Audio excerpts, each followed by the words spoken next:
Korean noodles viral হবে না কেন? ভাইরাল হওয়ার মতোই তো একটা রেসিপি। আদারওয়াইজ ম্যাগি চাউমিন এরাও তো আছে, এর কাছে কিন্তু ম্যাগি চাউমিন হার মানবে শিওর। খাবারটা কোরিয়ান হলে কি হবে, খাবারটার স্বাদটা কিন্তু সে লেভেলের। অ্যাকচুয়ালি ম্যাগি চাউমিন এগুলো কিনে নিয়ে এসেই ঘরে বানিয়েছি, বাট এটা কিন্তু সম্পূর্ণ ঘরের তৈরি।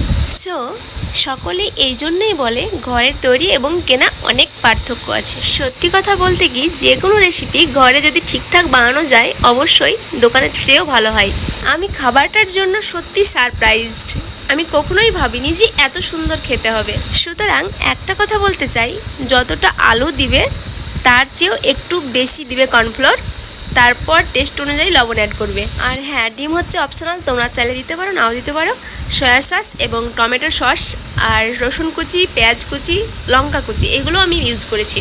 কি সুন্দর হয়েছে না, একদম সে লেভেলের।